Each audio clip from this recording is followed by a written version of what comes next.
Hey everyone, I'm here to help you relax and drift off tonight. If you enjoy using these videos to fall asleep, don't forget to like this video and subscribe to the channel for more calming content. Share where you're watching from and what time it is for you. I'd love to know. Now settle into a cozy spot, take a deep breath, and let's start unwinding together. In the quiet village of Havenford, where cobblestone streets wove a tapestry of old-world charm and every sunset was a painter's dream, an old legend persisted.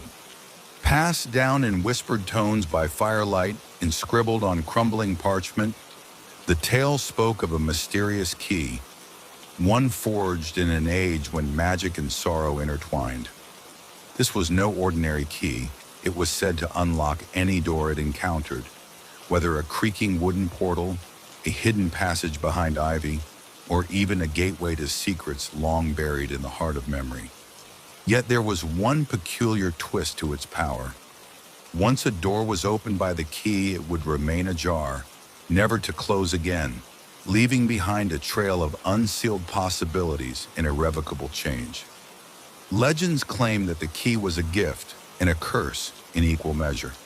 It promised liberation from confinement, yet warned that once its magic was unleashed, nothing would ever return to the state of oblivion it once was. In Havenford, few dared to speak its name aloud, and those who had seen it described its delicate silver filigree and the glimmer of ancient runes etched along its bow, as if it held the wisdom of 1,000 forgotten years. Miles Hart, a reserved archivist with a passion for obscure histories and forgotten relics, had grown up surrounded by dusty books and whispered legends in Havenford. His family, though modest in means, guarded secrets passed down through generations. One drizzly afternoon, while clearing out the attic of his late grandmother's cottage, Miles uncovered a battered wooden chest. Within its time-worn confines lay a singular, exquisitely crafted key. It was small, yet its silver surface shone with an inner light, and its intricate carvings seemed to pulse with the echoes of lost time. Tucked among faded photographs and brittle letters was a note written in a spidery hand.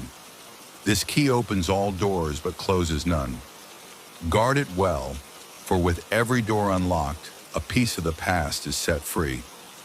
Miles felt his heart quicken as he realized that the key was far more than a mere heirloom.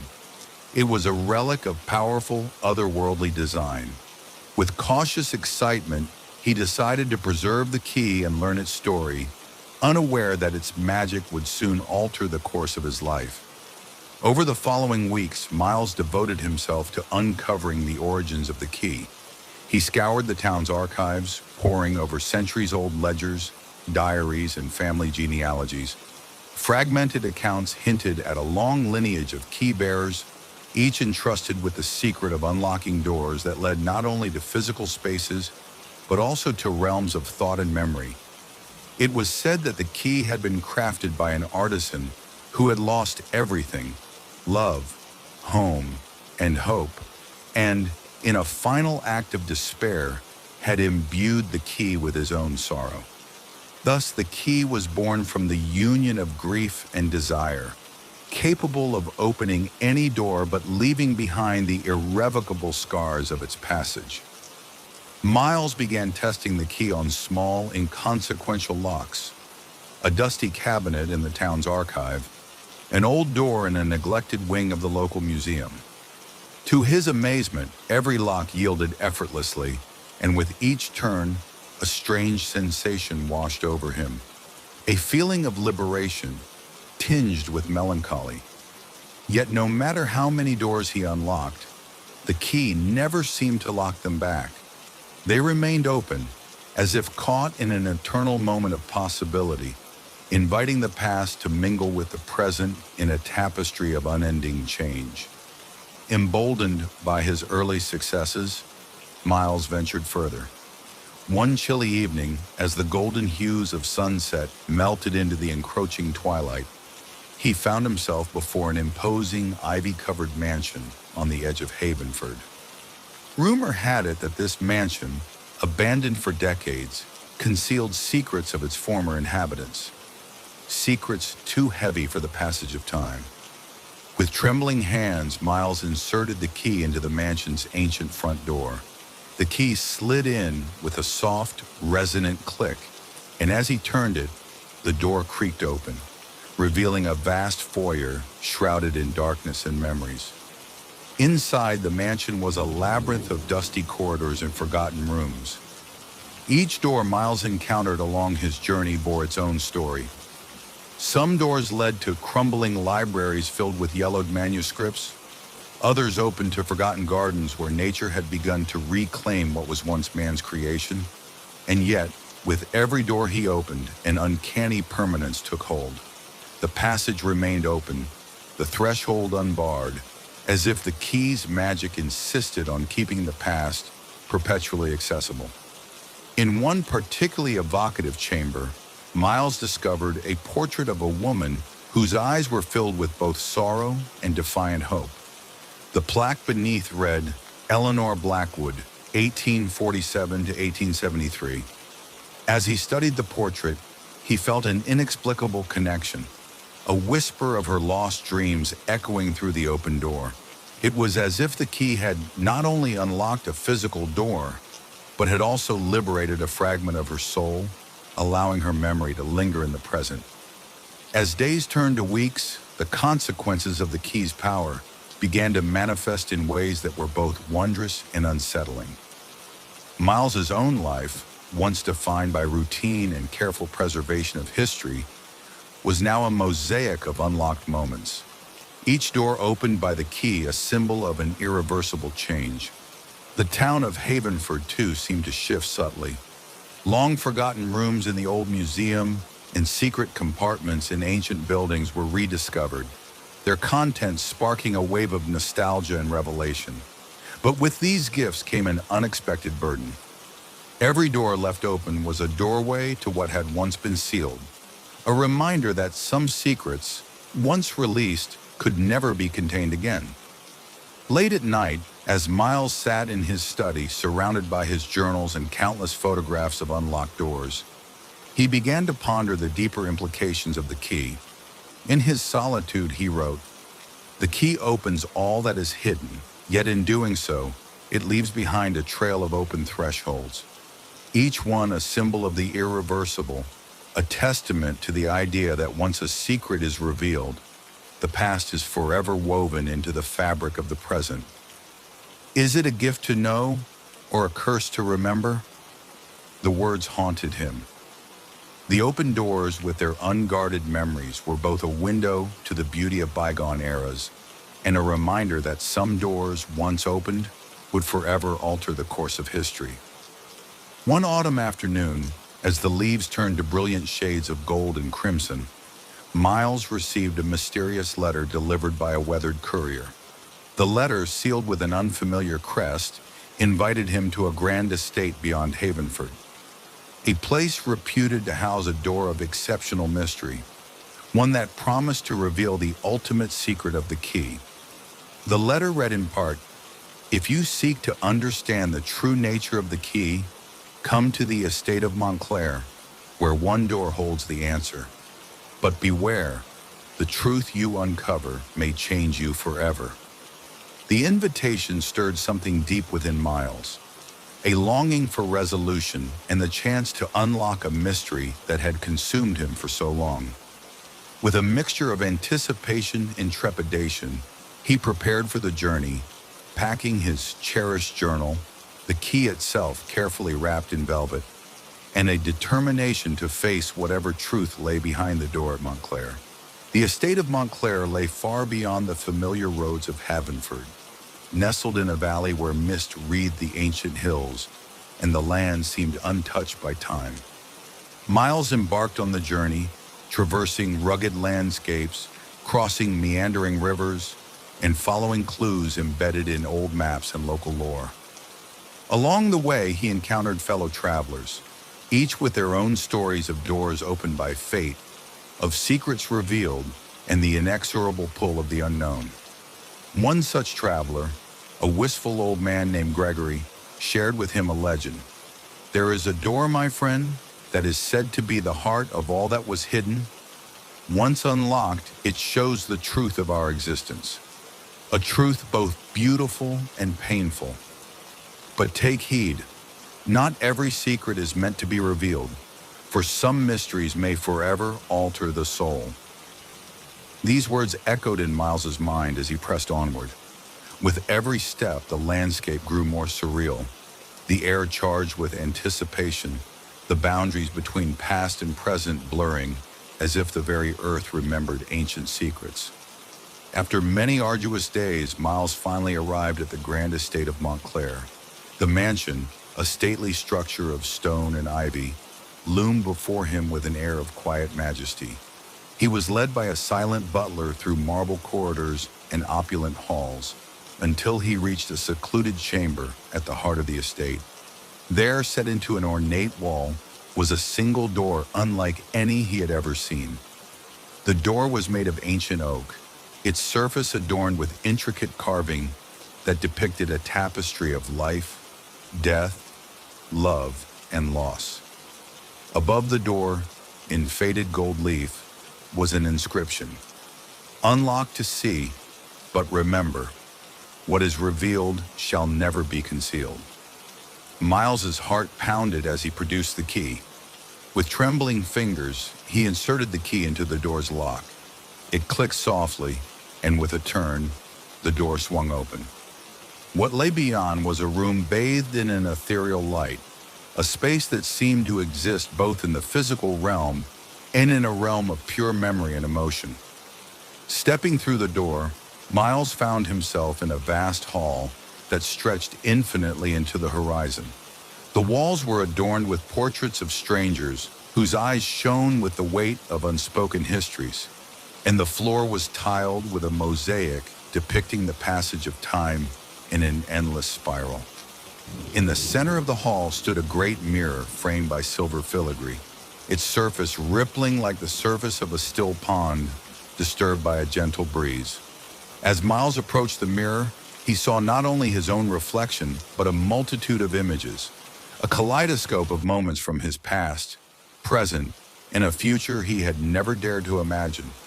The mirror revealed the choices he had made, the doors he had unlocked with the key, and the irreversible changes that had ensued. Every image was a fragment of a life lived fully, a reminder that every secret once revealed was a part of him forever. In that silent, reflective space, Miles felt the full weight of the key's power. He realized that the key did not merely unlock doors, it unbound the past from its confines, allowing memories, hopes, and sorrows to spill freely into the present. And yet, as the mirror shimmered with the tapestry of his life, he understood the true nature of the key's curse. It could open any door, but it could never close them.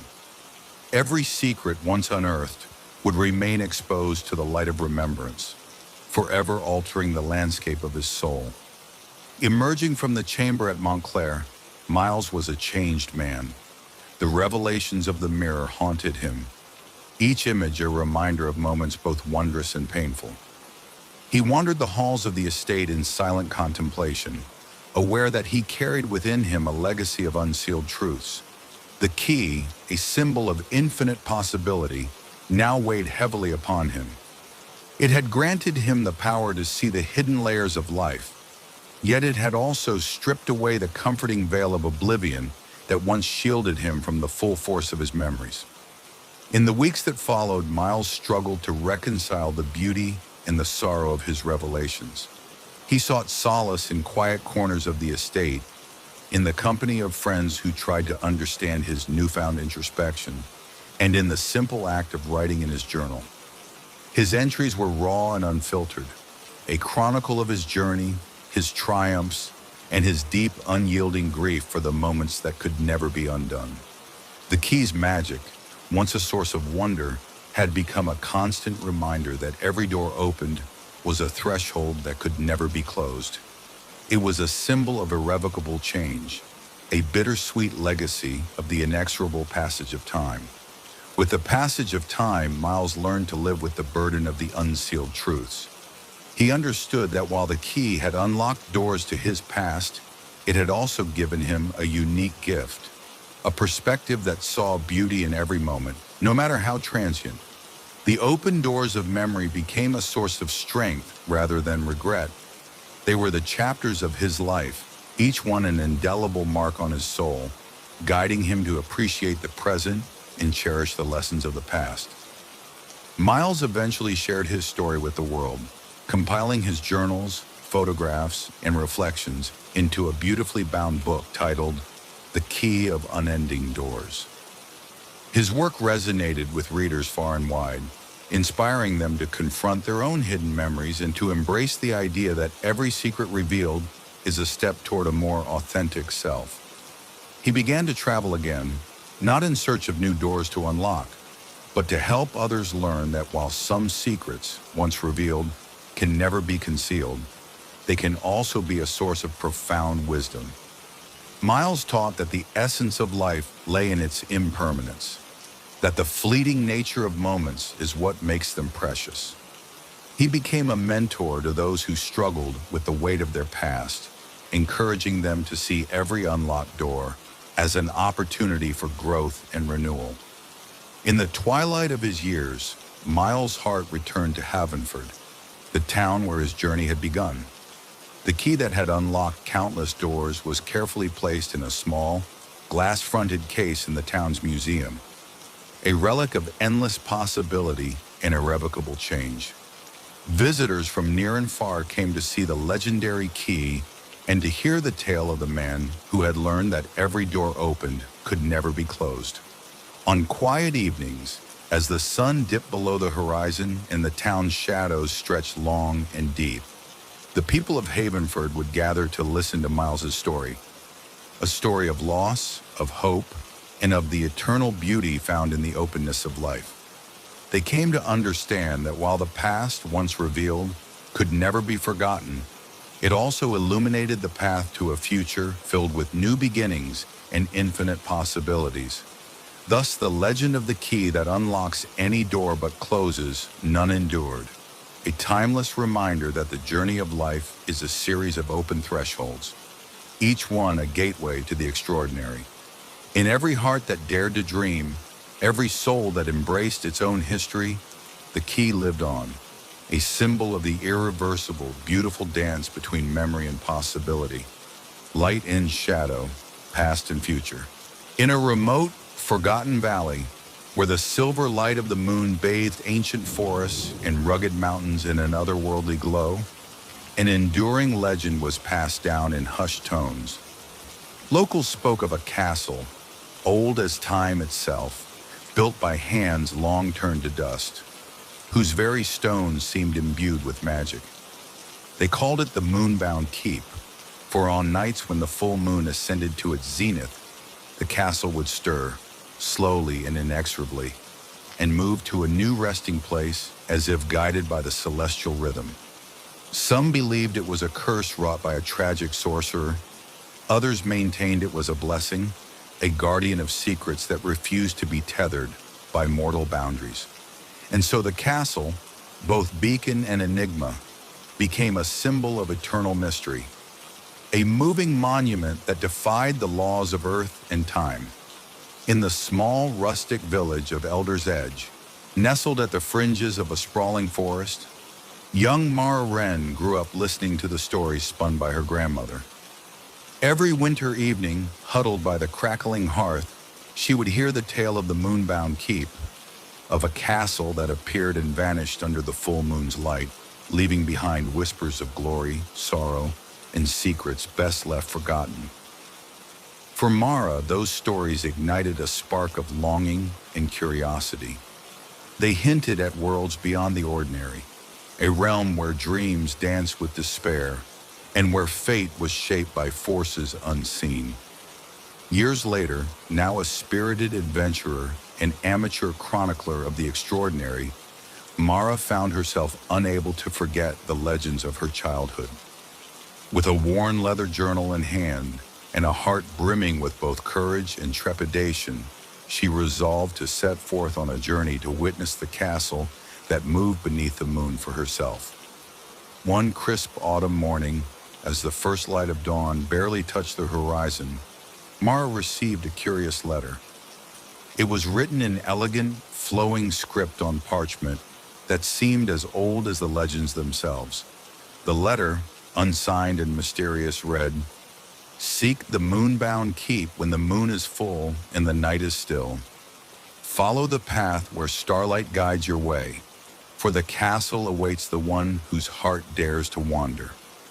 A friend of the shadows." The message resonated deep within Mara.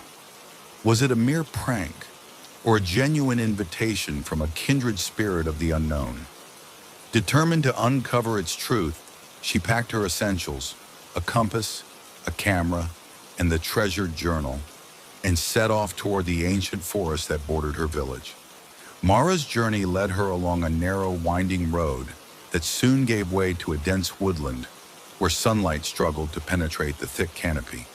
The forest was alive with the sounds of rustling leaves, chirping crickets, and the occasional distant hoot of an owl.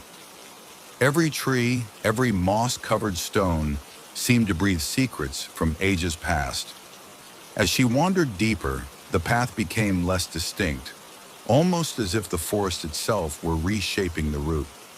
Mara followed faint glimmers of light, beams of moonlight that slipped through the canopy like silver threads. With each step, she felt the presence of something ancient and benevolent watching over her. There were moments when she swore she heard soft murmurs, like the distant echo of a forgotten lullaby, urging her onward. Her determination never wavered, and after hours of solitary trekking, the forest began to open into a vast clearing where the air pulsed with an almost palpable magic.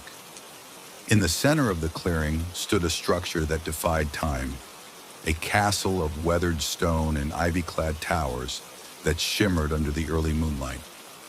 Mara's breath caught in her throat as she approached. The castle, known in local lore as the Moonbound Keep, seemed to float just at the edge of reality, its silhouette shifting in the silver luminescence. For a moment, it was as if the keep were suspended in midair, a phantom of memory and myth. She noted that the castle appeared to be in motion, a slow, deliberate shift as if guided by the pull of the moon itself. The sight was both breathtaking and eerie, stirring in her a blend of awe and a touch of fear. The castle's heavy wooden doors were slightly ajar, inviting her to step inside and unravel the mystery of its eternal journey. Gathering every ounce of courage, Mara pushed open the grand door and stepped into the dimly lit foyer. The interior was vast and silent, illuminated by moonbeams that filtered through tall, narrow windows. Dust danced in the light like tiny specters, and the air was thick with the scent of old stone and forgotten dreams. As she ventured deeper, she discovered corridors that twisted and turned in unexpected directions. Paintings of regal figures and long-forgotten heroes lined the walls, their eyes seeming to follow her every move. In one grand hall, a massive chandelier, though tarnished, still hung as if frozen in time, its crystals catching the moonlight and scattering it in shards across the floor. Every step Mara took was accompanied by the soft echo of her footsteps, as if the castle itself were alive, aware of her presence. There was an ineffable sadness in the air, a lingering memory of past glories and sorrows that had seeped into the very fabric of the keep. In a secluded study filled with ancient tomes and scattered parchments, Mara found a diary that detailed the history of the castle. The diary, written by a mysterious chronicler known only as Aurelius, told the tragic story of a noble line cursed by the loss of a beloved heir. According to Aurelius, the castle was built as a fortress of hope, a sanctuary for a family that had once been the pride of the land. But when their greatest joy was snatched away by betrayal and misfortune, the keep became a monument to grief. Aurelius wrote that the castle's magic was tied to the sorrow of its inhabitants. Every full moon, when the pain of the past grew too heavy to bear, the castle would shift its position as if trying to escape the burden of memory. Its movement was both a punishment and a promise, a reminder that even in the darkest times, hope could be reborn from the ashes of despair. Mara's eyes filled with tears as she read these words. She felt a deep connection with the lost souls whose memories haunted the halls. The diary ended with a cryptic passage.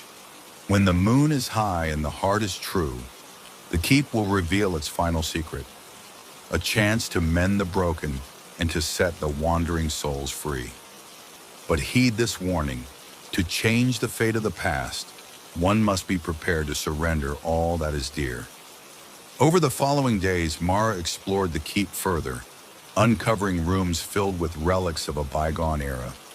A chapel where ghostly hymns still echoed, a banquet hall where the remnants of feasts long past lay in silent decay, and a gallery of portraits whose eyes glowed faintly in the moonlight. Each discovery deepened the mystery, revealing that the castle was not static, but a living archive of love and loss. One night, as the full moon ascended to its throne in the sky, Mara felt the pull to return to the central hall. The air was charged with an almost electric energy. As she stood before a large ornate mirror that dominated the wall, the castle shuddered as if in response to her presence. Suddenly, the mirror flickered with a soft, luminous glow, and an image appeared.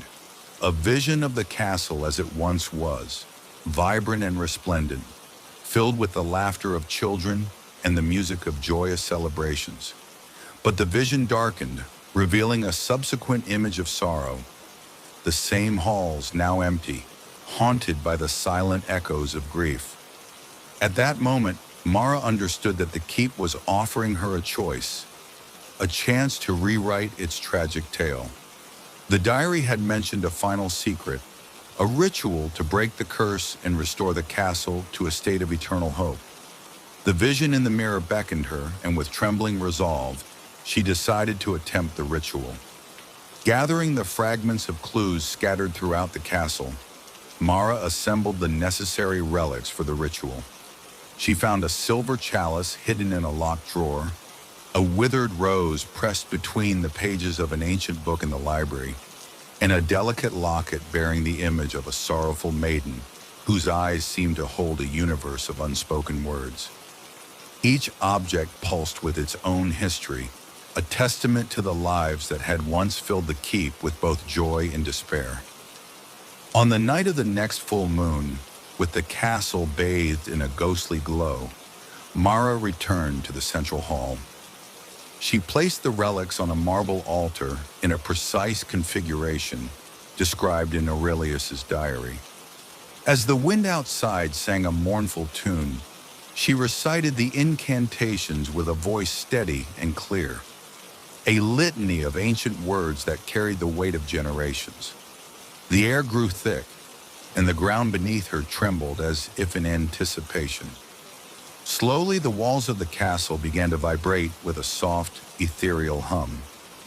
The relics glowed with a pale light, and the mirror's surface shimmered until, in a cascade of luminous radiance, the curse began to lift.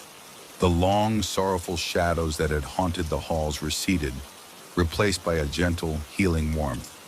For a moment, the castle shone with the brilliance of a lost era, a time of hope, love, and unburdened dreams.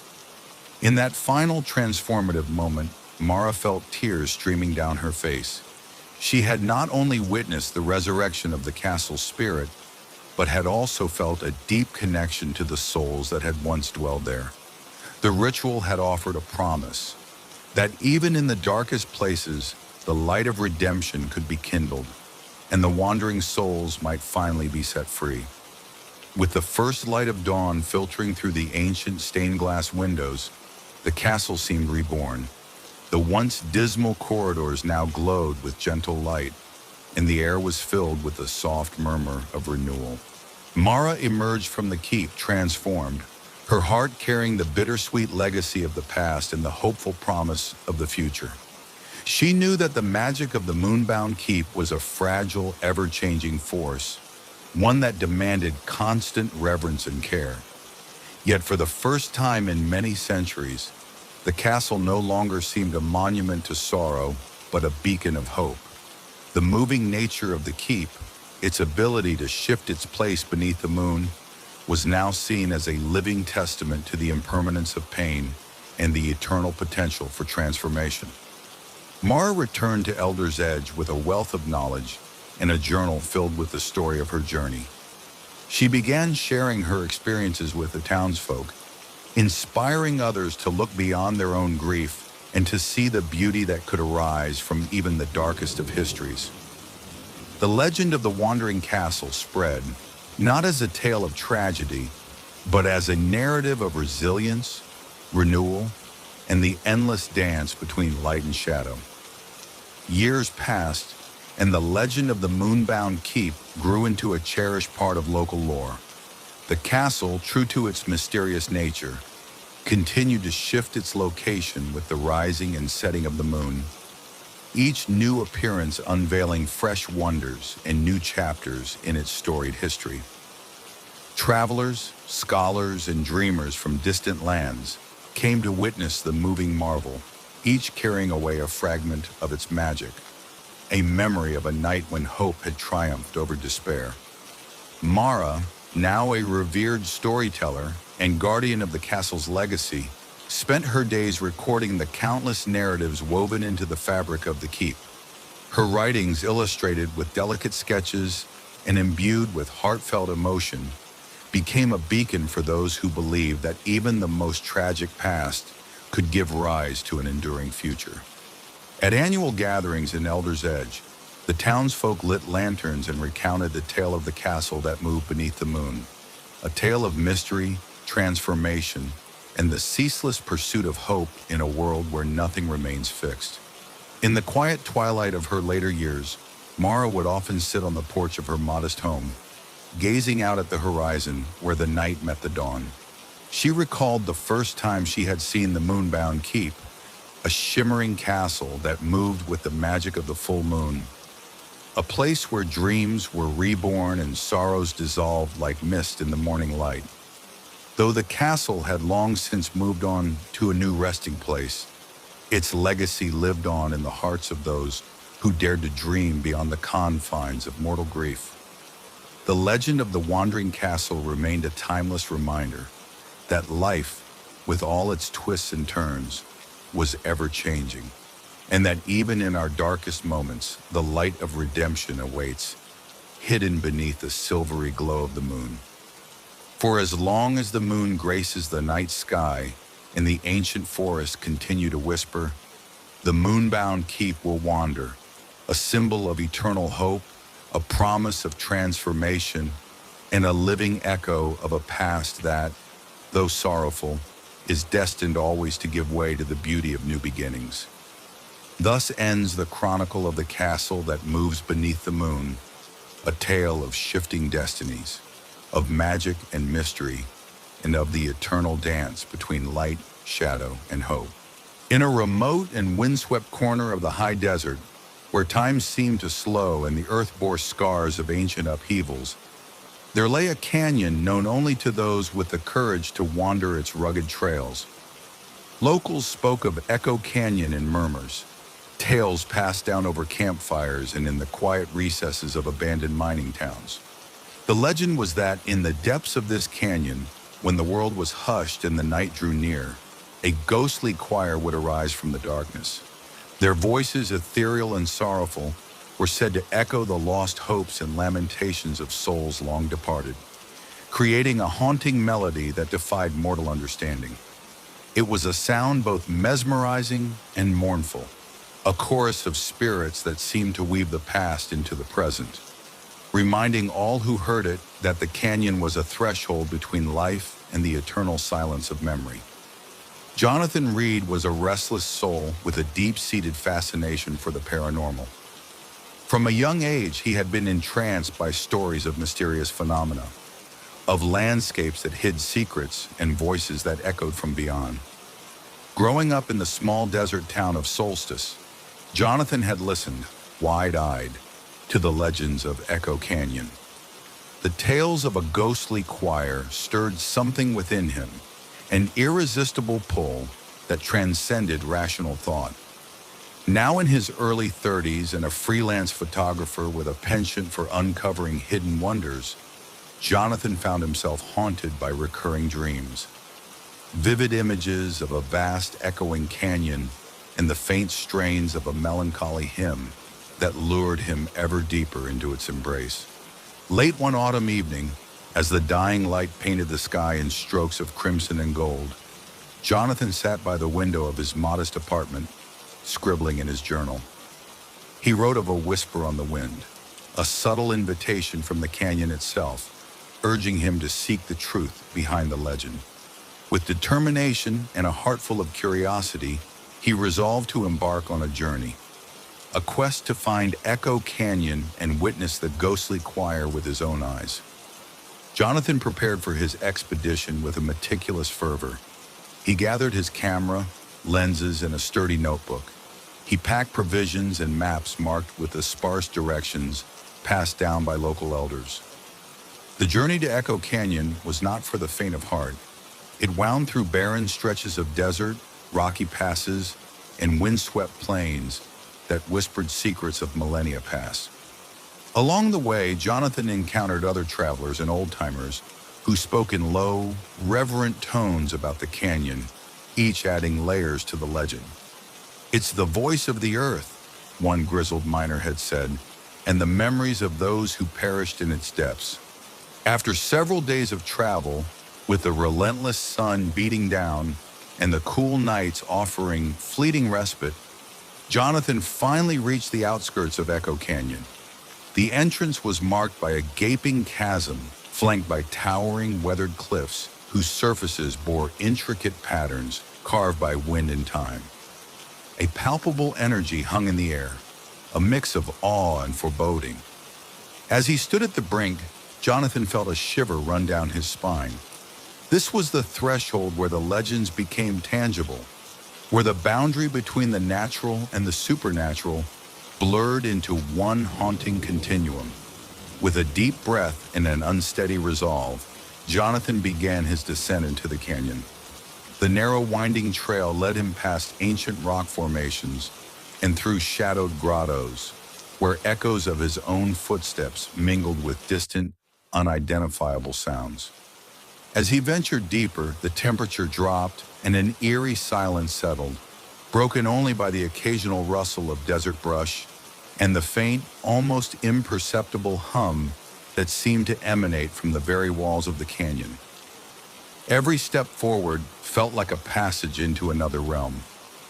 The light grew dimmer as towering walls of stone closed in, their surfaces glistening with minerals that caught the sparse rays of the sinking sun. Jonathan's camera captured the interplay of light and shadow, the textures of the ancient rock, and the subtle signs that something beyond the ordinary was at work. With each passing hour, he felt the pull of the canyon's secret growing stronger, a magnetic force that promised revelations both beautiful and heart-wrenching. As dusk descended upon the canyon, the atmosphere shifted dramatically. The last remnants of daylight faded, replaced by a deepening indigo twilight, punctuated by a myriad of stars overhead. Jonathan set up his camera on a tripod in a small sheltered alcove and waited, his senses alert to any unusual sound. At first, there was nothing but the gentle whisper of the wind. But then, as the clock neared midnight, a soft, almost imperceptible melody began to rise from the depths. It started as a single plaintive note, a sound like a distant sigh that carried with it an overwhelming sense of melancholy. Gradually, that lone note was joined by others, until the air was filled with a ghostly chorus. The voices were ethereal, as if sung by a choir of unseen spirits. Their melody was both beautiful and mournful, each note resonating with the collective sorrow of countless souls lost to time. Jonathan's heart swelled with a mixture of awe and grief as the ghostly choir reached a crescendo that seemed to echo off the canyon walls, filling the vast space with an otherworldly hymn. He recorded the sound with trembling hands, knowing that he was witnessing something extraordinary, an auditory phenomenon that defied explanation and beckoned him to uncover the secret behind the ghostly voices. In the days that followed, Jonathan spent long hours in the canyon, retracing his steps and exploring the hidden recesses where the choir's song was strongest. He discovered rock inscriptions and faded murals carved into the canyon walls, images of figures cloaked in sorrow, of battles long past, and of rituals meant to honor those who had perished. Among these relics, he found a series of symbols that matched those described in the oral legends told by the elders of Solstice. One evening, as he sat by a small campfire near a sheltered nook in the canyon, an elderly local named Marjorie arrived unexpectedly. With eyes that sparkled with both wisdom and sorrow, she shared the ancient lore of Echo Canyon. Many centuries ago, she began, her voice soft and measured, this canyon was a place of great sacrifice. In a time of terrible strife, the people of our ancestors gathered here to mourn and to sing. Their voices, steeped in grief and hope, resonated with the very spirit of the earth. It is said that the ghostly choir you have heard is the eternal echo of that sacred ritual, a lament for a past lost to the ravages of time and the relentless march of fate. Marjorie's words stirred something deep within Jonathan, intertwining the scientific curiosity that had driven him with a profound, emotional understanding of the canyon's power. He realized that the choir was not merely a random phenomenon, but a living archive of human grief and memory, a reminder of sacrifices made long ago, now preserved in the very fabric of the land. Encouraged by Marjorie's account, Jonathan delved deeper into the history of Echo Canyon. He visited nearby villages, consulted ancient records, and even unearthed a forgotten manuscript from the town's archive that recounted the tale of a great battle fought in the canyon's shadow. According to the manuscript, a band of warriors had met a tragic end defending their homeland from a marauding horde. Their final act was one of defiant valor, a chorus of defiant, sorrowful songs that echoed through the canyon as a last prayer for peace and deliverance. The manuscript described how the warriors' voices, imbued with the raw essence of loss and courage, had merged with the spirit of the canyon, creating a spectral symphony that would forever haunt its depths. The ghostly choir, it claimed, was the eternal remembrance of those fallen souls, a solemn, unending tribute to the bravery and grief of a people who had given everything in the name of honor. This revelation both comforted and tormented Jonathan. He felt a kinship with those ancient warriors, a deep, inexplicable connection that transcended time. Their voices, now carried on the wind and etched into the rock, spoke of a past filled with valor and tragedy, urging him to remember and to honor the sacrifices of those who had come before. Determined to capture the fullest extent of the ghostly choir's power, Jonathan planned his most ambitious recording session for the night of the full moon. According to local lore, the moon's radiant glow had the ability to amplify the canyon's otherworldly energies, causing the ghostly voices to rise in a majestic crescendo. With his equipment carefully arranged and his heart filled with anticipation, Jonathan returned to his favorite spot in the canyon on that fateful night. The moon hung low and luminous in the sky, casting a silvery light over the canyon's rugged terrain. As midnight approached, the air seemed to shimmer with an ethereal energy. Then, with an almost imperceptible rumble, the ghostly choir began to swell. This time, the voices were clearer, more distinct, a harmonious blend of sorrow and hope that resonated with a power that shook Jonathan to his core. He recorded for hours, his equipment capturing every nuance of the spectral melody. In that night-long performance, he felt as though he were not merely an observer, but an integral part of the canyon's timeless narrative. The voices told stories of loss and redemption, of dreams deferred, and the quiet, enduring strength of the human spirit. They were a chorus of echoes from a time when life was both a fierce battle and a tender lullaby, a reminder that even in death, the song of existence continues to resound. In the days following the full moon session, as Jonathan reviewed his recordings and notes, a profound sense of melancholy settled over him. The ghostly choir's song had awakened something within him, a longing for connection to a past that was as distant as it was eternal.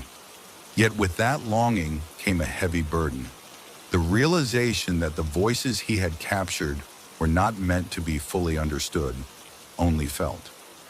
Late one afternoon, while walking along the canyon's rim, Jonathan found himself alone with his thoughts.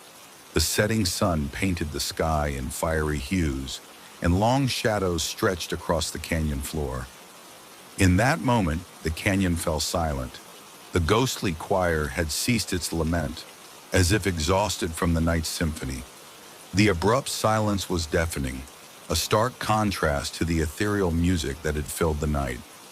It was then that Jonathan realized the ghostly choir was not a constant presence. It was an ephemeral gift, a fleeting communion with the souls of the past that emerged only at moments of deep cosmic alignment. Haunted by the memory of the voices, he began to wonder if his attempts to record them might somehow diminish their power.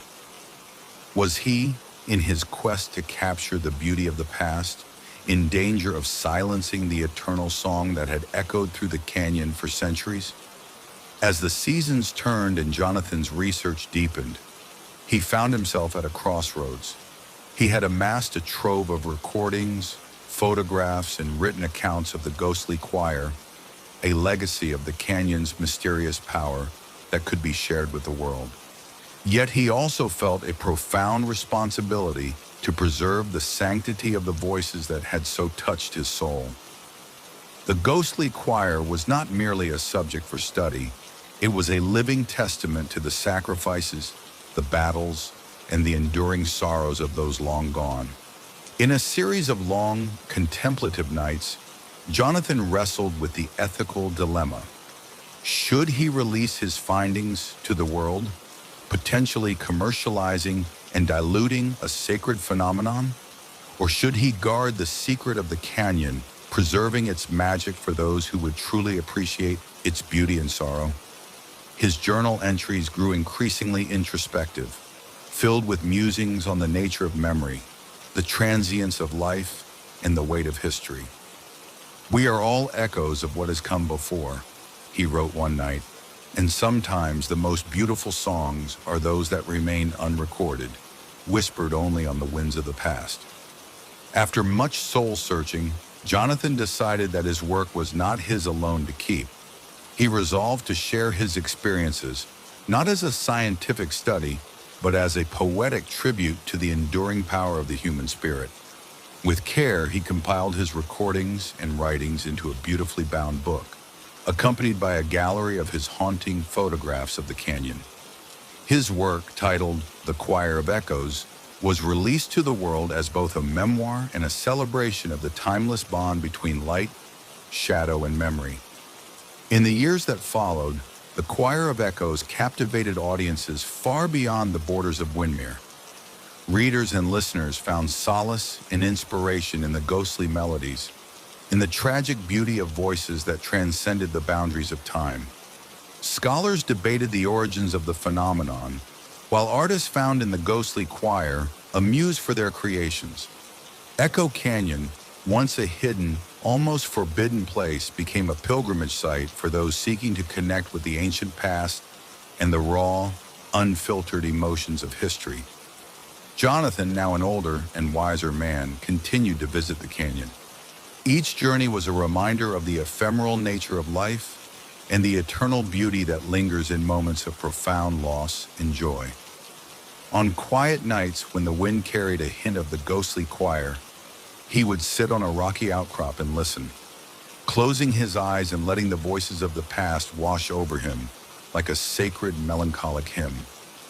Even as time marched on and the world changed around it, the legend of the ghostly choir in Echo Canyon remained a timeless mystery, a symbol of the eternal interplay between memory and oblivion, between the ephemeral and the infinite. Jonathan's writings, photographs, and recordings became treasured relics of an era when the boundaries between life and death hope, and despair were as fluid as the winds that swept through the canyon. In quiet libraries, in art galleries adorned with spectral images, and in the whispered conversations of those who still believed in the magic of the past, the ghostly choir lived on. It was said that on certain nights, if one stood at the right spot in Echo Canyon, one could hear the faint strains of a long-forgotten song. A chorus of voices that carried the sorrows and dreams of countless souls, reminding the living that beauty can be found in even the most sorrowful echoes of time. Thus, the tale of the ghostly choir heard in the depths of the canyon endures, a story woven with the threads of loss, memory, and the haunting, everlasting music of the human spirit. For as long as the canyon stands and the wind whispers through its ancient walls, the eternal chorus will sing, a reminder that every echo of the past carries within it the promise of a new dawn, waiting to be heard by those with the courage to listen. In every quiet moment, when the night falls over Echo Canyon and the air is filled with the subtle vibration of ancient voices, the ghostly choir continues to resound, a timeless melody that bridges the gap between what has been and what is yet to come. Deep within the heart of an ancient, mist-laden forest, where every tree held centuries of silent secrets and the wind carried echoes of forgotten lore, a legend was murmured among those who dared to wander. They spoke of a path, one that appeared on moonlit nights and vanished the moment it was pursued. Known in hushed tones as the Vanishing Way, this mysterious trail was said to reveal wonders beyond imagination. Yet it exacted a heavy toll on those who followed it. The legend warned that the path was not meant to be trodden, for once embarked upon, it would dissolve behind its traveler, leaving them stranded between what was real and what was an elusive dream. No map ever showed its route, and no compass could hold its true direction. The few who claimed to have seen it described a narrow, winding trail bathed in a soft, ethereal glow, a shimmering ribbon of light that beckoned with the promise of hidden worlds and ancient truths. But as soon as one set foot upon it, the path would slip away like sand through trembling fingers, as if determined to keep its secrets hidden forever. Evelyn Rowe was a seeker of mysteries. As a child in the small village of Alderbrook, she had grown up on stories spun by her grandmother, tales of enchanted forests, secret trails, and realms that existed just beyond the veil of everyday life. Even as she matured into a determined and insightful young woman, Evelyn's heart continued to beat with the same restless longing for the unknown. One crisp autumn evening, while poring over an old leather-bound journal in the attic of her family's cottage, she found a faded sketch that depicted a narrow trail winding through a dark wood, its edges aglow with silver light. The accompanying notes, written in an elegant but nearly indecipherable script, mentioned the path that vanishes when followed. Her pulse quickened as she read the words, and a memory stirred, a recollection of a half-forgotten dream in which she had seen a luminous path that beckoned her forward before dissolving into the darkness. Determined to uncover the truth behind this elusive legend, Evelyn resolved to return to Alderbrook's ancient forest to search for the vanishing way with her own eyes. With a sturdy pair of boots, a well-worn journal, and a heart full of hope and trepidation, she set out on a journey that would lead her deep into the realms of magic and mystery. At dawn, Evelyn entered the forest that bordered Alderbrook, a realm of towering pines, gnarled oaks, and a carpet of moss so soft it muffled her every step. The forest air was cool and filled with the scent of damp earth and wildflowers. As she ventured deeper, the familiar sounds of chirping birds and rustling leaves gave way to a profound, enveloping silence. It was as if the forest itself was holding its breath, anticipating her arrival. For hours, Evelyn followed well-trodden paths and ancient trails until the landscape began to change. The trees grew denser, and a faint, otherworldly glow began to shimmer among the branches. In the distance, she caught a glimpse of something that seemed both real and unreal. a narrow trail illuminated by a soft, silver light. Her heart pounded with excitement and a hint of dread. Could this be the legendary vanishing way? Drawn to the light, Evelyn advanced slowly, her senses heightened by the palpable magic of the forest. Every step brought her closer to the mysterious trail, yet the further she went, the more elusive it became. At one point, as she rounded a bend, the glowing path lay before her like a promise. Without a moment's hesitation, she stepped onto the trail. The instant Evelyn's foot touched the luminous ground, an uncanny sensation surged through her, a mingling of warmth and the chill of uncertainty. She looked back, expecting to see the path trailing behind her like a ribbon of light, but to her shock, it had vanished into a haze of sparkling motes. The trail that had been so vividly clear moments ago was gone, swallowed by the very air around her. Panic and wonder battled within her heart. Had the path been a mere illusion, a trick of light? Or was it a living, breathing magic that chose to reveal itself only fleetingly? Evelyn tried retracing her steps, but the forest offered no sign of the glowing trail. It was as if the path was meant to lead her somewhere and then vanish, leaving her to discover its secrets by following her intuition alone. For hours she wandered among the towering trees, following subtle clues, a lingering glow on a moss-covered rock, the soft shimmer of dew on an ancient fern that seemed to hint at the direction the path had taken. Each step was a leap of faith, a surrender to the forest's enigmatic embrace. As the day wore on, Evelyn encountered phenomena that defied explanation. At one point, she found herself in a clearing where the light was unnaturally dim, as though the sun had been partially blotted out. Shadows here were elongated and seemed to move on their own accord, dancing figures of darkness that played tricks on her eyes. In another part of the forest, the air grew so still that time appeared to slow down. The chirping of birds and the rustling of leaves were reduced to a near hypnotic murmur, as if the forest itself was holding secrets too sacred to be rushed. Evelyn realized that the path was not just a physical trail, but a series of trials, each designed to test her resolve and challenge her perceptions. The vanishing way demanded that she confront her deepest fears and uncertainties, her fear of the unknown, her reluctance to leave behind the familiar, her longing to hold on to fleeting moments of beauty. With each trial, she felt herself changing, becoming more attuned to the hidden rhythms of the forest and the silent language of the earth.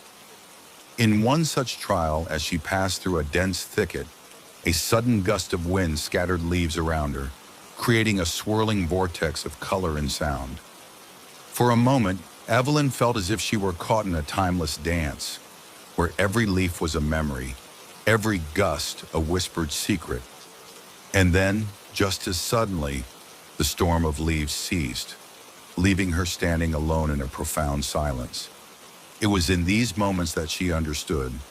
The vanishing way was as much about internal transformation as it was about the external journey.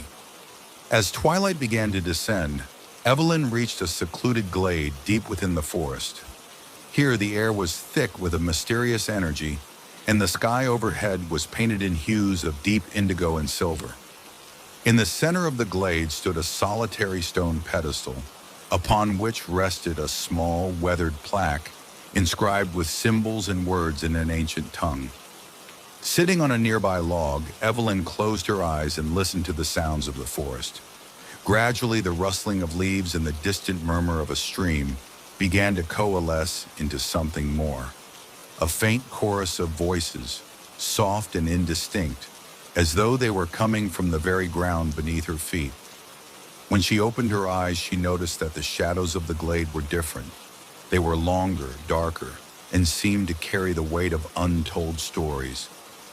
In that moment, she understood that the voices belonged to the forgotten, souls and memories that had been lost to time, now seeking release.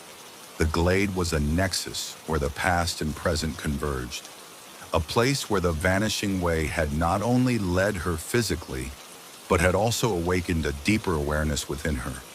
The voices urged her to remember, to acknowledge the sorrow and beauty of lives long gone, and to allow those memories to guide her on her path.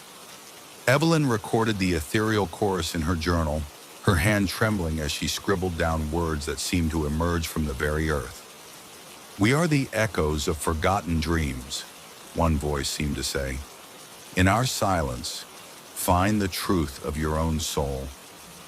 And in that profound moment, she felt a connection, a shared understanding that her journey was not just her own, but part of an eternal cycle of memory and renewal. That night, as the moon ascended high and bathed the forest in a pale, otherworldly glow, Evelyn settled in the glade to rest. In her dreams, the vanishing way transformed into a corridor of light and shadow, a winding path lined with luminous stones and ancient runes that pulsed with a soft inner light. She dreamt of walking through this corridor, each step accompanied by the whisper of ages, until she emerged into a realm that defied description. In this hidden realm, the very laws of time and space seemed to bend. The sky was a tapestry of shifting colors, and the landscape was a surreal blend of nature and abstraction. A place where waterfalls flowed upward, and trees bore leaves that shimmered like fragments of a broken mirror. Evelyn encountered figures draped in flowing garments, their faces serene yet distant, as if they were the custodians of forgotten lore. They spoke in a language that transcended words, a language of feelings, of sensations, of pure, unadulterated memory. One such figure, a graceful woman with eyes like liquid silver, reached out to Evelyn. "You have seen the path that vanishes, and in doing so, you have unlocked a door to the hidden realm," she said softly. "Here, every step you take is a journey into the very heart of existence. Embrace what you find, for it is the truth of your soul." The words echoed in Evelyn's heart, filling her with a sense of both wonder and a quiet, profound sorrow. When she awoke, the vision lingered, a fragile glimpse into a world that beckoned her with endless possibility. With the morning light, Evelyn emerged from her nocturnal journey, her spirit forever altered by the visions of the hidden realm. But as the dawn broke, the vanishing way had already dissolved into the mists of the forest. She was left alone with her memories, her journal filled with cryptic sketches and poetic phrases, and a heart heavy with the weight of what she had seen. In the days that followed, Evelyn grappled with a profound choice.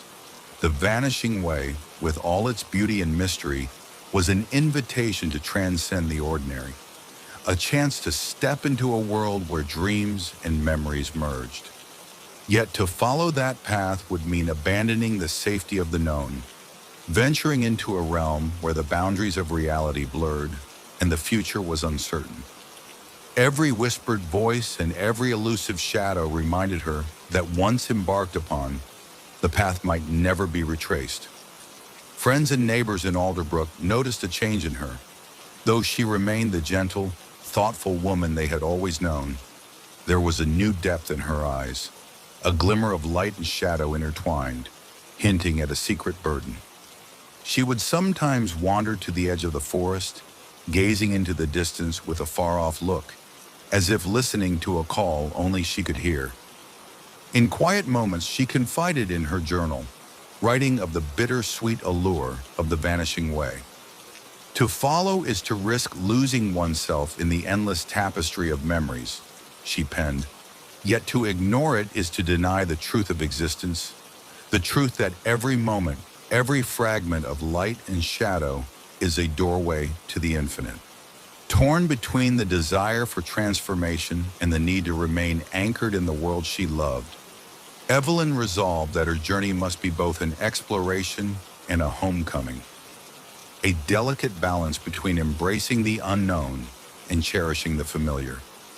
One twilight, as the horizon blushed with the soft hues of impending dusk, Evelyn found herself back at the glade where the voices of the forgotten had first spoken to her.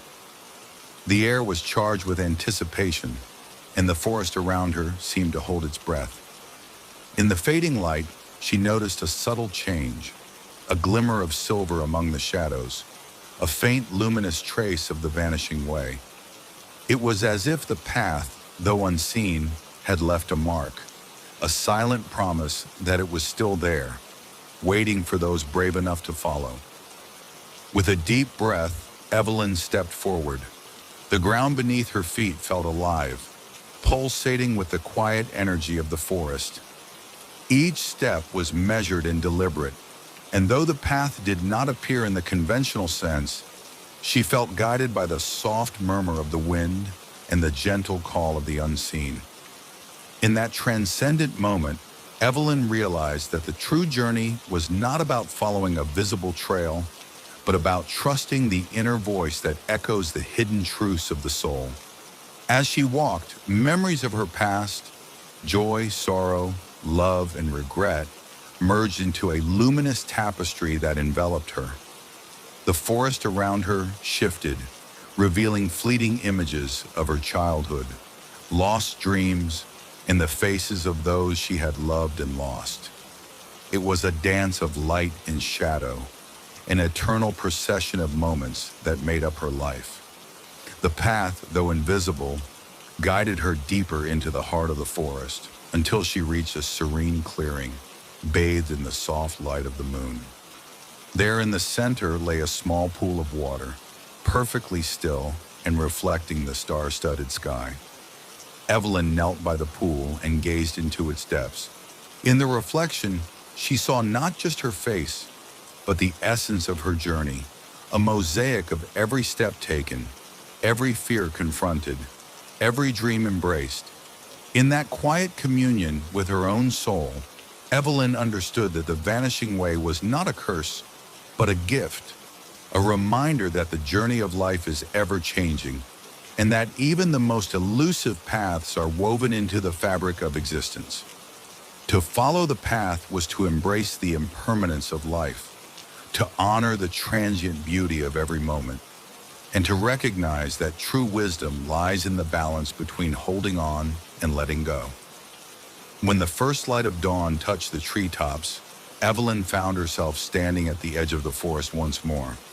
The vanishing way had receded into the mists, leaving her with nothing but her memories and the soft, lingering echo of its call. But she was not the same woman who had entered the forest at dawn. The journey had transformed her. She carried within her the quiet luminescence of the hidden realm and the weight of its truths. Back in Alderbrook, she shared her experiences through long, thoughtful essays and delicate sketches in her journal. Her words resonated with those who, like her, felt the pull of mystery in everyday life. Soon, her writings inspired a small community of dreamers and seekers, each drawn to the idea that even an invisible, vanishing path could lead to profound transformation. At gatherings in the local inn, over cups of steaming tea, villagers spoke of how the forest seemed a little less ordinary, as if it held hidden layers of meaning waiting to be discovered. Children listened wide-eyed to the tale of the vanishing way, and elders nodded knowingly, recalling the whispers of the past. Evelyn's journey became a cherished part of local lore, a testament to the power of embracing the unseen and the transformative magic that lies in trusting one's inner voice. Years later, as autumn's golden leaves once again blanketed the forest and the gentle murmur of the wind carried echoes of bygone days, Evelyn sat beneath an ancient oak at the edge of Alderbrook. With a well-worn journal in her hand, she gazed out at the forest, her eyes reflecting both light and shadow.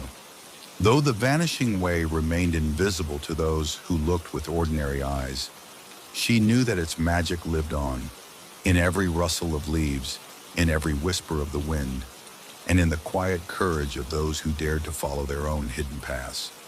In the heart of that ancient forest, where time and memory danced in an eternal waltz, the legend of the vanishing way endured, a timeless invitation to embrace the mystery of life, to trust in the unseen, and to understand that every step, no matter how fleeting, is a part of the endless journey of the soul. And so, the story of the path that vanishes when followed lives on in every heart that seeks truth beyond the visible. A gentle reminder that the most transformative journeys are those that begin within. Thus ends the Chronicle of the Vanishing Way, a tale of light and shadow, of hidden realms and the courageous pursuit of truth. For as long as the ancient forest stands, its secrets will beckon to those who dare to follow the silent call of the unseen path.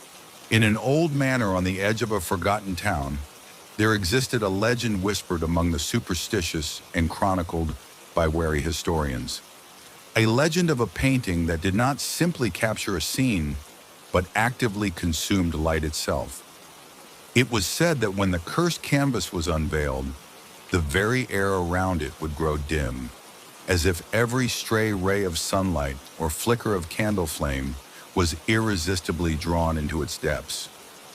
Over time, the painting earned a fearful name, the Abyss of Illumination. Some believed it was the work of a tormented artist whose sorrow had transcended mortal boundaries. Others insisted it was an object of otherworldly magic, a relic cursed by forces unknown.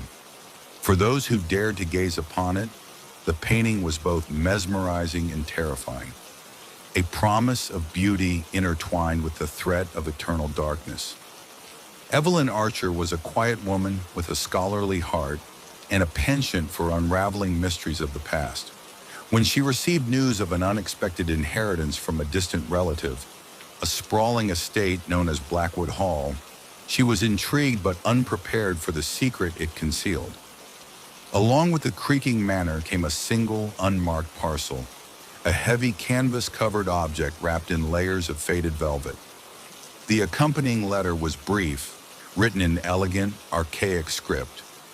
To my kin, may this relic serve as both a reminder of our shared legacy and a warning. Some beauty is not meant to be embraced by light. Curiosity overcame caution as Evelyn unwrapped the parcel. There, hanging in a dust-laden frame, was a painting unlike any she had seen. The image depicted a twilight landscape, an eerie, dreamlike forest under a somber sky. But what was most astonishing was not the painting's subject, but the way it absorbed the light.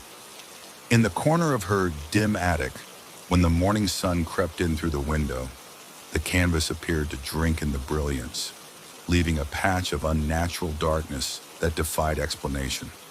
With a mix of dread and fascination, Evelyn decided to display the painting in the manor's main gallery, unaware that its presence would soon cast a long shadow over her life. It did not take long for the painting's peculiar nature to reveal itself.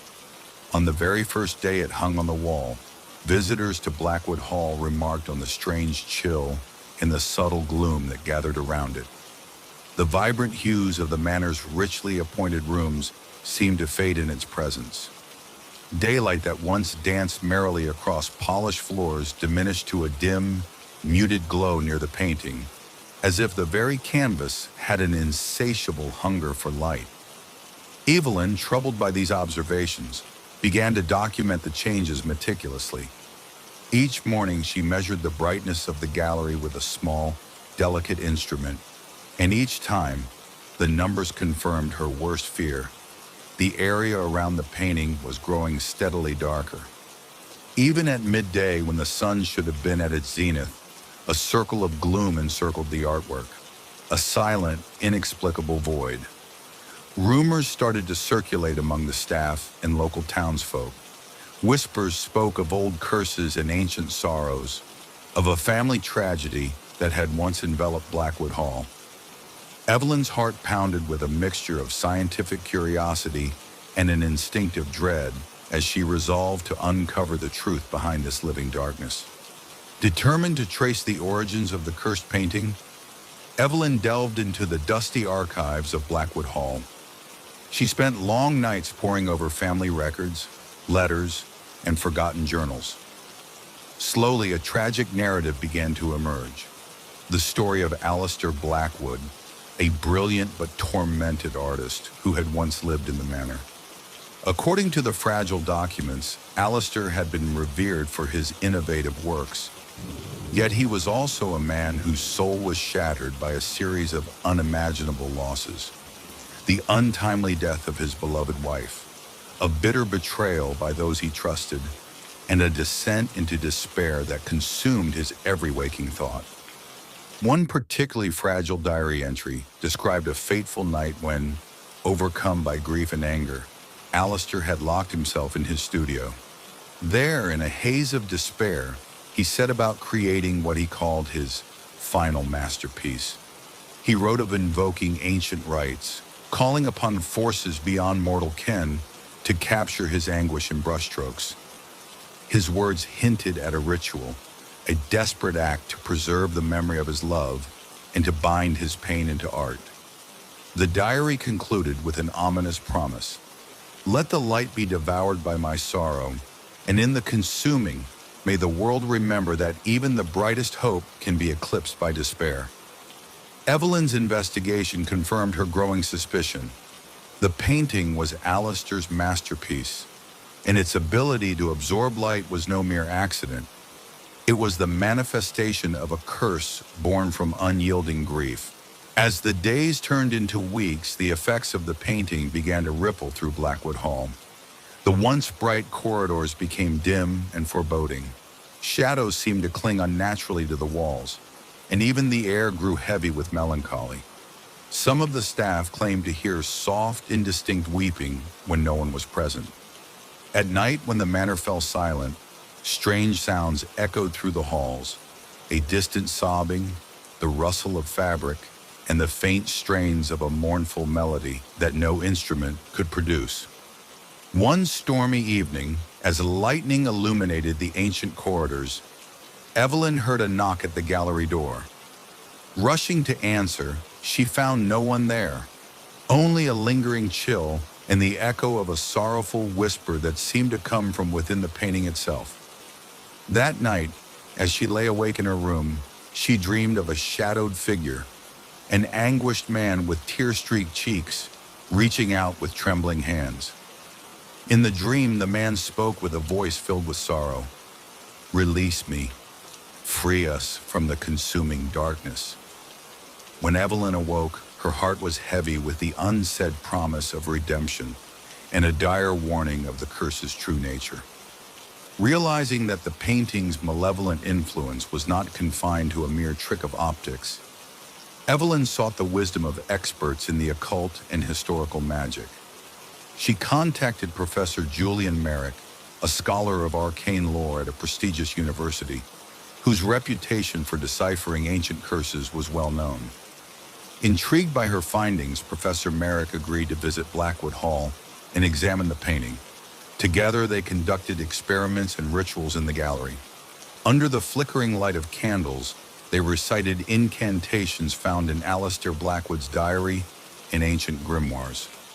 Professor Merrick explained that the painting seemed to act as a nexus, a focus for the artist's boundless sorrow and a vessel for dark energies.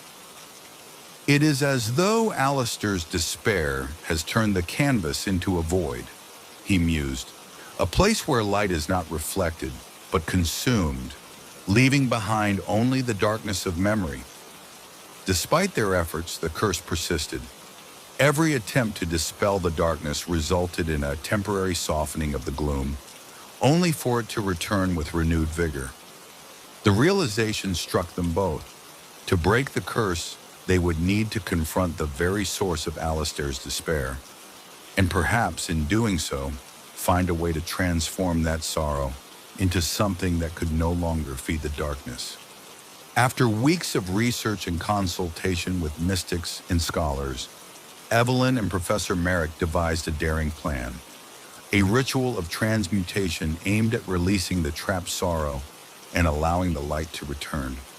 The ritual required a rare convergence of elements, a shard of moonstone from the nearby Silver Mist Cave, a lock of hair from a descendant of Alistair's lost love, and a melody composed by a musician whose heart was unburdened by grief.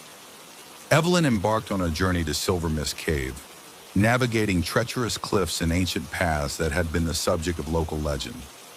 In the depths of the cave, Illuminated by phosphorescent fungi and echoing with the sound of dripping water, she found the moonstone, a translucent, iridescent gem that pulsed with an inner light. With the moonstone secured, she returned to the manor, where Professor Merrick had already arranged for a descendant of Alistair's lost love to perform the final component of the ritual, a hauntingly beautiful piece of music on an antique piano found in the estate's forgotten music room. On a night when the full moon bathed Blackwood Hall in silvery radiance, the two gathered in the gallery. The painting hung silently on the wall, its surface dark and unyielding. They set the moonstone at its base, laid the lock of hair in a small crystal bowl, and prepared the piano for the performance. With trembling anticipation, the descendant began to play, a melody that soared with the yearning of lost love and the hope of redemption. As the notes filled the room, Evelyn recited the ancient incantations, invoking the spirits of the past to release their sorrow and allow the light to return. Slowly, almost imperceptibly at first, the oppressive darkness around the painting began to waver. The edges of the canvas flickered with faint glimmers of light, as if tiny fragments of hope were breaking through the veil. For a long, excruciating moment, the gallery was suspended in a state of fragile balance between light and dark. And then, with a final resounding chord on the piano, the curse shuddered and broke, the painting's surface bursting forth in a cascade of shimmering radiance. In the wake of the ritual, Blackwood Hall transformed. The oppressive gloom that had long haunted its corridors was replaced by a gentle, pervasive glow.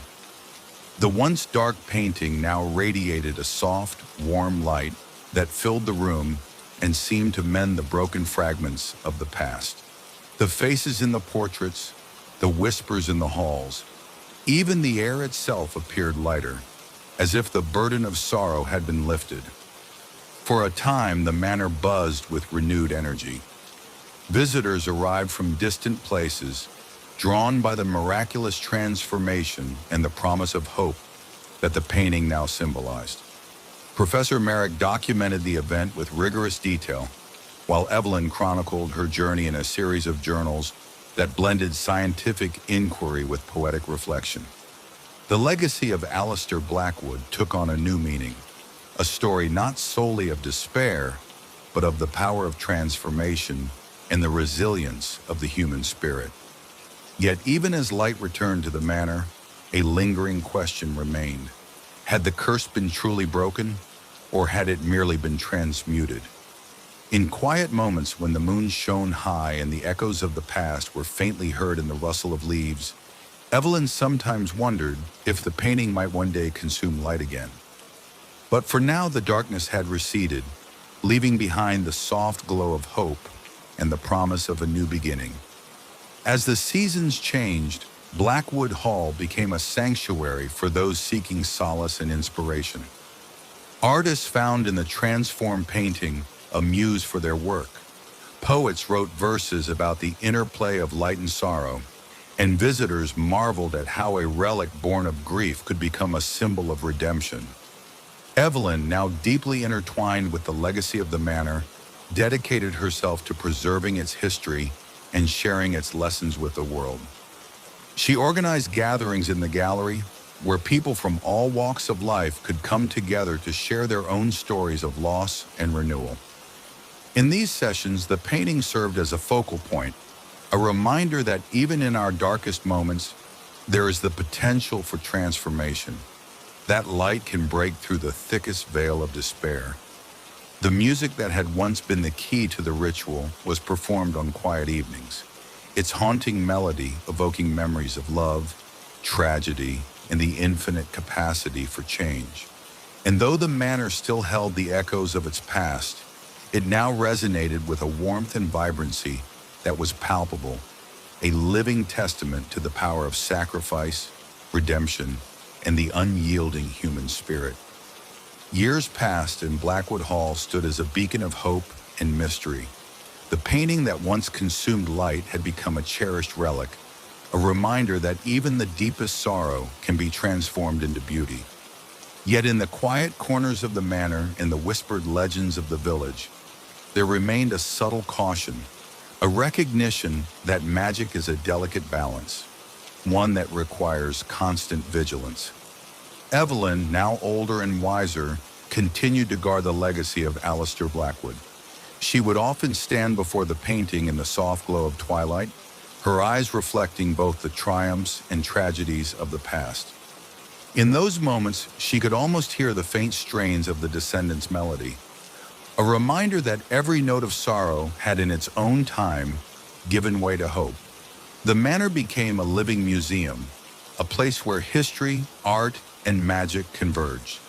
Scholars, mystics, and curious travelers came to study the phenomenon, to learn from the experiences of a family that had once been burdened by an unyielding curse, and had, through love and sacrifice, turned that curse into a legacy of light. In the quiet twilight of a late autumn day, as the sun dipped low and cast long, gentle shadows over Blackwood Hall, Evelyn sat in her favorite armchair by the grand window. Outside, the transformed painting glowed softly, its light a beacon in the darkness. She opened one of her well-worn journals and began to write, her hands steady and her heart filled with gratitude and hope. Her words, etched on fragile pages, told the tale of a cursed painting that once consumed light, of a legacy wrought in sorrow, and of the redemptive power of art and love. She wrote of the rituals performed, the spectral memories released, and the enduring spirit of Alistair Blackwood. A spirit that, through the passage of time, had come to symbolize the eternal dance between darkness and light. And as the evening deepened into night, with the stars twinkling like distant promises across the sky, Evelyn felt a serene certainty that though magic might be unpredictable and sorrow inevitable, the human heart possessed an extraordinary ability to transform even the most consuming darkness into a radiant legacy. Thus ends the chronicle of the painting that consumes light, a tale of anguish and redemption, of curses transformed into blessings, and of the eternal interplay between grief and hope. In every glimmer of reflected light and every shadow that dances across the canvas, there lies the reminder that even in the depths of despair, the promise of renewal awaits those with the courage to seek it. In the remote valley of Ravencroft, where fog clings to ancient stone walls and twilight lingers long after the sun has bid farewell, there exists a peculiar phenomenon that has been whispered about for generations. Locals say that in the small weathered town of Dustford, every shadow stretches far beyond what nature would normally allow. A spectral length that seems to defy the laws of physics. These elongated shadows are more than mere optical tricks.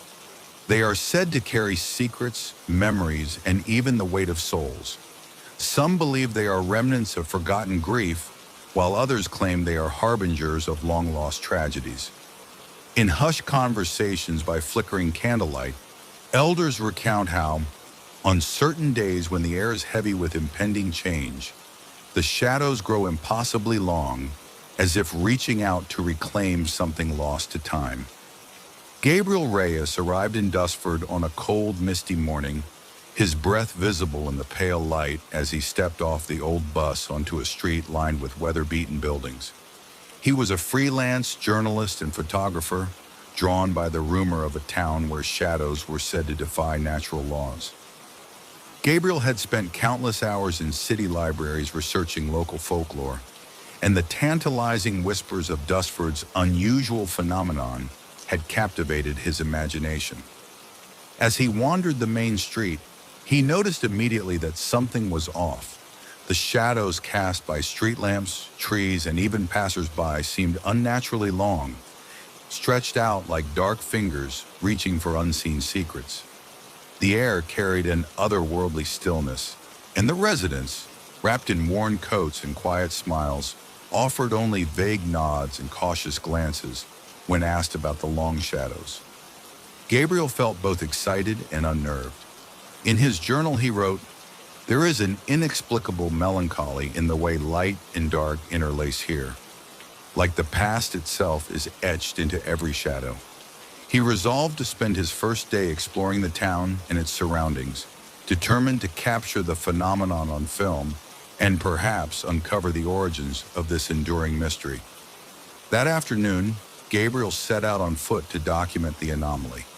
With his camera slung over his shoulder and a notebook clutched tightly in hand, he roamed the narrow cobblestone streets of Dustford.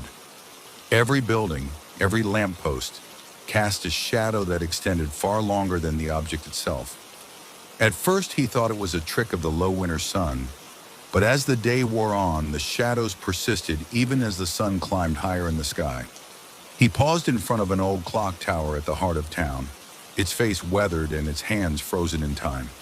The shadow of the tower stretched across the square, dark and elongated, as if it were trying to touch the very edge of the horizon. Gabriel snapped photograph after photograph, each image capturing the eerie interplay between light and dark. He made careful notes. The shadow of the clock tower extends nearly twice its expected length. It's as though the darkness itself has an agenda, to reach out and smother the present with echoes of the past. A sense of both wonder and foreboding stirred within him. What secret could cause shadows to defy nature so? He wondered if perhaps the town's history held clues to this oddity. Determined to uncover the truth, Gabriel visited the town's modest library, a small building with creaking wooden floors and shelves filled with dusty tomes and yellowed newspapers. There he met Ms. Adelaide Turner, an elderly librarian with a gentle manner and eyes that twinkled with quiet wisdom. Over cups of lukewarm tea in a cramped back room, she recounted the lore of Dustford. Long ago, Ms. Turner explained softly, Dustford was founded by settlers who believed that darkness held power to remember and to heal. There is a legend of a great sorrow that befell our ancestors, a tragedy that left a permanent mark on the land. They say that on the day of the great loss, the shadows grew longer than the objects that cast them, as if they were trying to capture every last moment of despair. Ever since, the darkness in Dustford has been extended, a constant reminder that the past is never truly gone. Gabriel listened intently, scribbling notes as Ms. Turner described an ancient diary kept by one of the town's founders.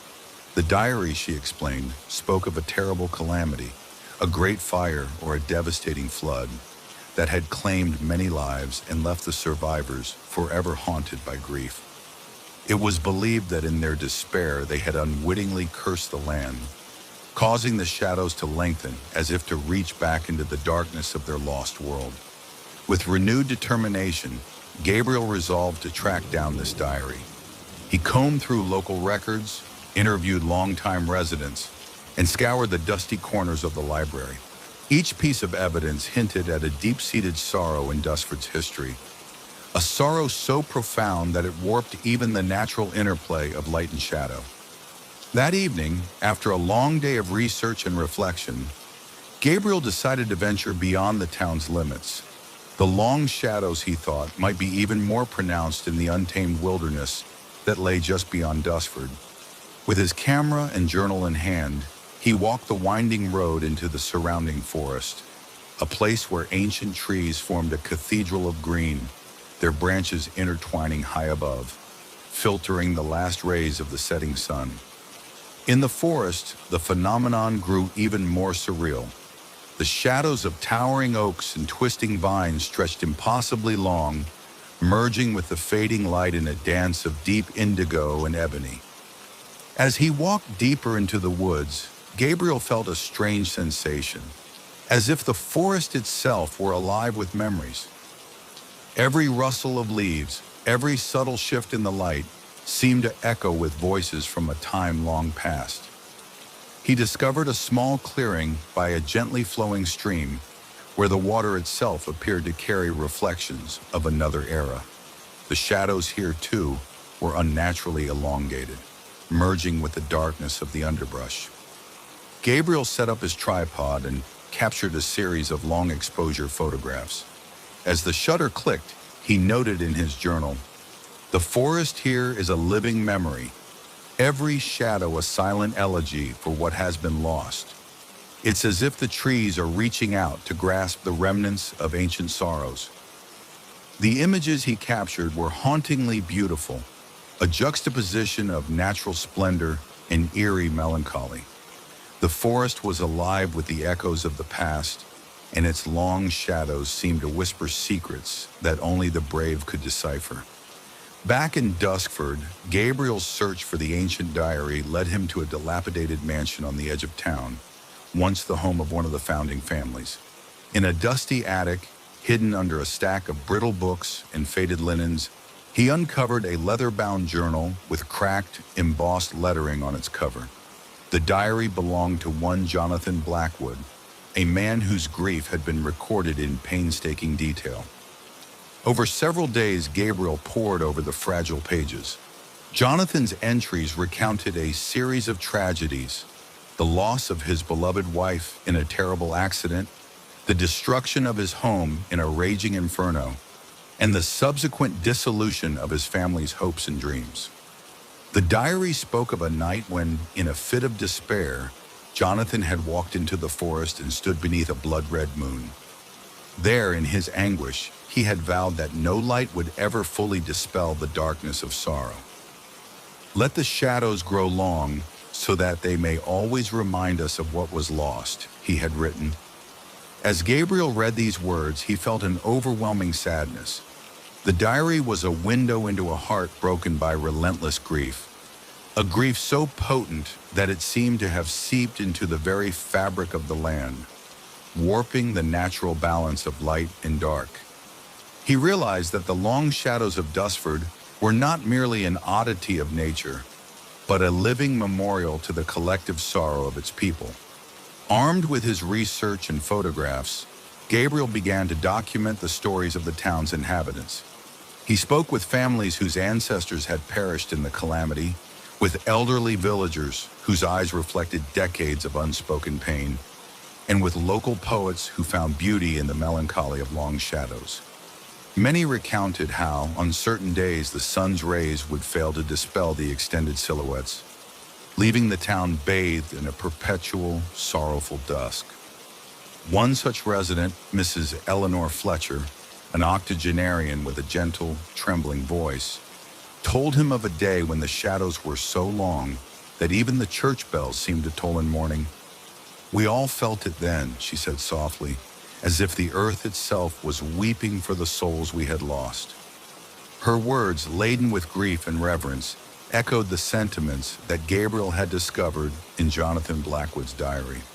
The more he listened, the more Gabriel realized that the long shadows were both a curse and a comfort. They were a constant reminder of the past's relentless grip, yet they also offered a kind of solace, a shared memory of collective loss that bound the community together in quiet resilience. One chilly winter's day, as Gabriel walked through the nearly deserted streets of Duskford, he noticed something even more unsettling. The shadows which normally followed the predictable paths of the sun now appeared to shift on their own accord. They seemed to stretch and contract, to linger in places where no object stood to cast them. At times, he swore he saw them moving against the natural direction of the light, as if propelled by an unseen force. That evening, as he set up his camera on a busy intersection near the town square, he captured a time-lapse sequence that revealed the phenomenon in eerie detail. In his recordings, the shadows of lampposts and buildings elongated far beyond their expected lengths, curling around corners and merging with one another in a slow, almost deliberate dance. Gabriel's pulse quickened as he realized that this was no simple optical illusion. Something in Duskford was distorting the very fabric of light. Determined to understand this force, he consulted with Dr. Marianne Lowe, a physicist from a nearby university known for her unconventional research into paranormal phenomena.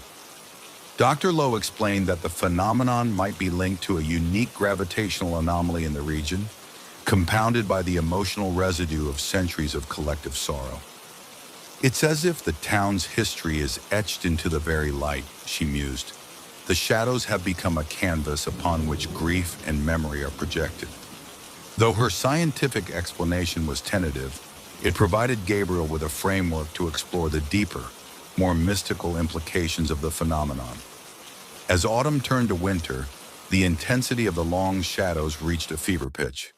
The town held an annual memorial on the anniversary of the great calamity described in Jonathan Blackwood's diary, a day when the sun shone weakly and the shadows seemed to stretch for miles, mourning the lives lost. Gabriel attended the memorial with a heavy heart, his camera capturing the solemn expressions and the poignant interplay of light and shadow that defined the day. Inspired by the shared grief and the palpable power of the long shadows, the townspeople decided to perform a ritual of remembrance. In the town square, beneath the ancient oak that had witnessed countless generations, they gathered at noon, the time when the shadows were at their longest. They lit candles, recited prayers, and shared personal stories of loss and hope. In that moment, the shadows took on an almost tangible quality, enveloping the gathering in a deep, melancholic embrace. Gabriel recorded every detail, feeling that the ritual was a sacred act of collective healing, a way to honor the past while forging a path toward renewal. In the midst of this communal catharsis, an unexpected event shook the town. One morning, as the first light of dawn crept over Dustford, the long shadows receded suddenly, as if pulled back by an unseen hand. For a brief, disorienting moment, the town was bathed in a blinding clarity, a stark, unnerving contrast to the perpetual dusk that had defined it for so long. Then, as if nothing had happened, the shadows returned, longer and more somber than ever before. Gabriel felt an inexplicable chill. That day, the skies were overcast, and the air was heavy with anticipation and dread. Rumors spread like wildfire that the unseen force controlling the shadows had awakened, an ancient power tied to the town's deepest sorrows. Many believed that the spirits of the past, long confined to the realm of memory, were attempting to break free. In hushed tones, the townspeople spoke of strange apparitions seen wandering the edges of the forest, and of eerie cries carried on the wind. Gabriel, whose heart now pounded with a mix of fear and fascination, realized that the phenomenon was reaching a climax, a moment when the forces of light and shadow would collide in a battle for the soul of Dustford. That fateful night, as the town lay shrouded in a thick, impenetrable fog, a celestial event graced the sky, a rare alignment of stars and a ghostly, silvery moon. The entire town gathered in the central square, their faces lit by flickering candlelight in the ghostly glow of the moon. In the hush of that eerie night, the long shadows seemed to come alive, stretching and twisting in unnatural patterns.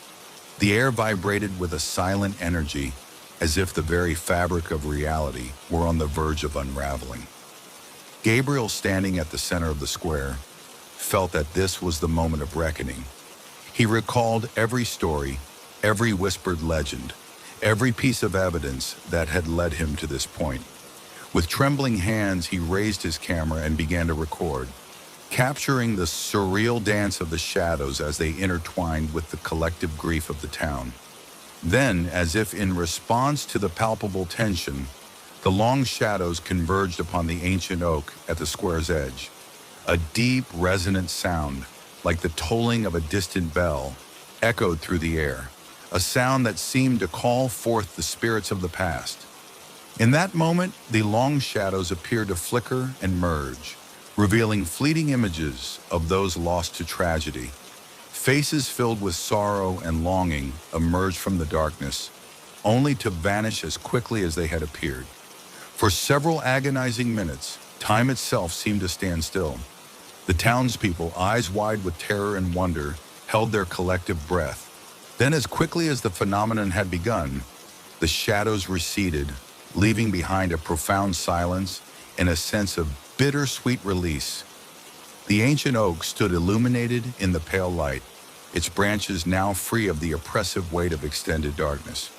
In the days that followed, Dustford slowly began to heal.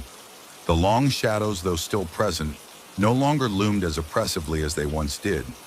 The celestial event had served as a catharsis, a moment of reckoning that allowed the town to confront its deepest sorrows and, in doing so, release some of the burden that had long haunted it. Gabriel continued his work, documenting the changes in Dustford with a mixture of scientific curiosity and heartfelt emotion. His articles and photographs, published in local papers and eventually shared with a wider audience, told the story of a town that had faced its own darkness and emerged with a renewed sense of hope. People from neighboring regions came to visit Dustford, not to marvel at an unsolvable mystery, but to witness a community that had learned to embrace its past and transform its grief into beauty. Years later, as Dustford evolved into a town known for its resilience and the delicate interplay of light and shadow, the legend of the Long Shadows remained a poignant reminder of the fragile balance between memory and renewal.